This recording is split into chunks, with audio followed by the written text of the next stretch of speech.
ETF index mutual funds నేర్చుకుని stock మార్కెట్లో రాణించాలనుకుంటున్నారా? వెంటనే ఈ నెంబర్కి కాల్ చేయండి.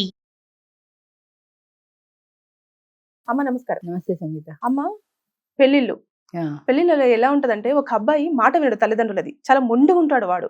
వీడికి పిచ్చింది, వీడి తిక్క కుదరాలంటే ఖచ్చితంగా పెళ్లి చేస్తే దారిలో పడతాడని అని అంటారు. కానీ వీళ్ళ ప్రాబ్లం ని తీసుకెళ్లి ఇంకొక కుటుంబంలో ఇంకొక అమ్మాయికి అప్పచెప్పినట్టు అవదా అమ్మ? అవుతుంది, ఖచ్చితంగా అవుతుంది. మరి ఎందుకని పెళ్లి చేస్తే సెట్ అవుతుంది అంటే జోదరులు ఉంటారు, వ్యభిచారులు ఉంటారు, డ్రగ్ అడిక్టెడ్ ఉంటారు.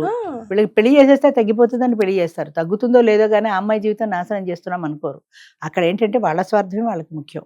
వాళ్ళ అబ్బాయి బాగుపడతాడేమో నాకు ఆశ. పడకపోతే పడకపోయాడు, మనకి నష్టం ఏంటి? పోతే అమ్మాయి జీవితమే కదా పోతుంది. జీవితం ఏంటమ్మా, కుటుంబమే పోతుంది కదా. అప్పుడు ఆ అమ్మాయి ఏం చేస్తుంది? ఆల్టర్నేటివ్ చూసుకుంటుంది. విడాకులైనా ఇచ్చేస్తుంది, లేదా ఇక్కడ ఉంటూనే వీళ్ళు బాగా డబ్బున్న వాళ్ళు అయితే ఇక్కడ ఉంటూనే వేరే ఆల్టర్నేటివ్ చూసుకుంటుంది. అయితే ఇందులో ఒక విషయం ఉంది. ఇప్పుడు ఇది కుటుంబం పరంగా కాకుండా భార్యాభర్తల మధ్యన కూడా ఎన్నో గొడవలు వస్తుంటాయి, ఎన్నో తేడాలు వస్తుంటాయి. అలాంటప్పుడు భార్య చెప్పేది భర్త, భర్త చెప్పేది భార్య విని తీరాలి. అంటే తను ఏదైనా తన బాధని లేదా ఆయన అన్నదానికి ఎక్స్ప్లెనేషన్ ఇస్తోంది అనుకో, వినాలి. చాలా మంది వినరు, చాలా మంది మగవాళ్ళు వినరు. ఇప్పుడు మీరు ఇలా అన్నారు, నాకు ఇలా అనిపించింది కాబట్టి నేను ఇలా చేశాను అని చెప్పినప్పుడు వినడంలో నష్టం లేదు కదా. Final decision is yours.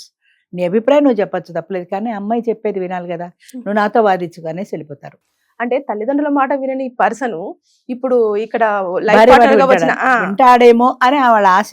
పెళ్ళైతే మారతాడేమో, పెళ్ళైతే వింటాడేమో, అస్తమాను క్లబ్బులు పోతున్నాడు కదా, పెళ్ళైతే పెళ్ళం కొంగబట్టు తిరిగి క్లబ్బులు మానేస్తాడేమో, ఏమో అనే ఒక క్వశ్చన్ అది అవతల వాళ్ళ జీవితాన్ని నాశనం చేస్తుంది. అంచేత అలాంటి వాళ్ళకి అసలు పెళ్లిళ్ళు చేయడం కంటే మానేయడం ఉత్తమం. వాళ్ళ పిల్లని వాళ్ళే కంట్రోల్ చేసుకోలేనప్పుడు ఇంకొక అమ్మాయి ఎక్కడో పెరిగి పెరిగిన 25 ఏళ్ళు వచ్చిన అమ్మాయి వచ్చి ఇక్కడ వాడిని ఎక్కడ కంట్రోల్ చేయగలుగుతుంది అని అనుకోరు. అంచేత ఎంతసేపు పెళ్ళైతే బాగుపడతాడు అంతే, అదొకటే. బాగుపడతాడో చెడిపోతాడా, అమ్మాయి జీవితం అయితే పోతుంది కదా అనుకోరు. బాగుపడితే బాగుపడచ్చు కదా, ఒక ఆశతో మాత్రమే పెళ్లి చేస్తారు. అంతే అంతే అంతే. అంతేగాని దానివల్ల వచ్చేటువంటి కాన్సిక్వెన్సెస్ వీళ్ళు చూసుకోరు. అమ్మాయి పట్ల సింపతి ఉండొచ్చు. ఇప్పుడు రేపు పొద్దున్న పెళ్ళి అవుతుంది, వస్తుంది, ఆ అమ్మాయిని వీడు కొట్టడమో తిట్టడమో లేదా ఎప్పట్లాగానే తాగి రావడమో, రాత్రి 1 గంటకి రావడమో చేస్తుంటాడు. సినిమాలో కూడా చూస్తుంటాడు, అర్ధరాత్రి 1 గంటకు వస్తుంటాడు. పాపం అమ్మాయి సర్వాలంకార భూషితురాలై ఆ మంచం పట్టి మీద కూర్చుంటుంది. తెల్లారి తల్ల పూలు కూడా నలగలేదని అత్తగారు చూస్తుంది. ఈ విషయం అర్థమవుతుంది అత్తగారికి, వాడేది ఇది మనం చూడటం లేదని. కానీ ఏం చేయగలదు, వాళ్ళు చేసిన పెళ్ళే కదా. కొంత సింపతి చూపిస్తుంది, అంతకంటే ఏం చేయగలదు, అంతకంటే ఏం చేయలేదు కదా. అందుకని కోడలు బాధపడితే మంచి రోజులు వస్తాయమ్మా, ఓర్చుకో అని బుజ్జగిస్తుంది కోడల్ని. నువ్వే ఓపికగా ఉండు, నువ్వే శాంతంగా ఉండు, నువ్వే అన్ని భరించు, మంచి రోజులు ఎప్పటికైనా వస్తాయి అని ఆ అమ్మాయికి చెప్తుంది. అంతకంటే ఏం చేయగలేదు కదా. ఆ అమ్మాయి మంచిదైతే అలాగే భరిస్తుంది, లేదంటే దాని ద్వారా చూసుకుంటుంది. ఈ రోజుల్లో ఎవరు భరించట్లా, వాళ్ళ దారి వాళ్ళు చూసుకుంటారు అంతే ఈజీగా.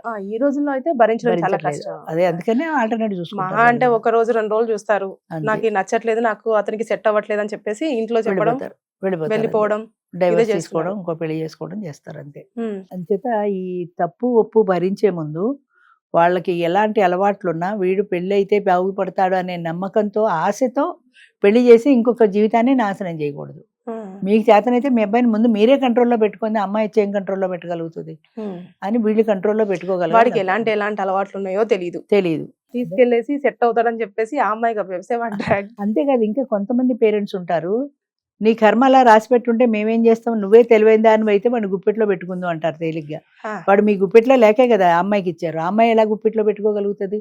25 ఏళ్ళు పెంచిన మీరే పెట్టుకోలేంది ఇంకో చోట ఎక్కడో పుట్టి పెరిగిన అమ్మాయి ఎలా గుప్పెట్లో. అంటే వాళ్ళ నమ్మకం ఏంటంటే పెళ్ళాన్ని రాగానే వీడు మారిపోవాలని వాళ్ళ ఆశ. వాడు మారకపోతే ఏం చేస్తారు, ఆ అమ్మాయిని తిడతారు. నీకు కెపాసిటీ లేదు, నీకు ఆ ప్రాక్టీస్ తెలీదు, నీ భర్త నువ్వు గుప్పెట్లో పెట్టుకోవడం నీకు తెలియదు అని దీన్ని తిడతారు. వాడికి ఎవరో గర్ల్ ఫ్రెండ్ నుండి వెళ్ళిపోతున్నారు అనుకో, అది పేరెంట్స్కి తెలిసే పెళ్లి చేశారు.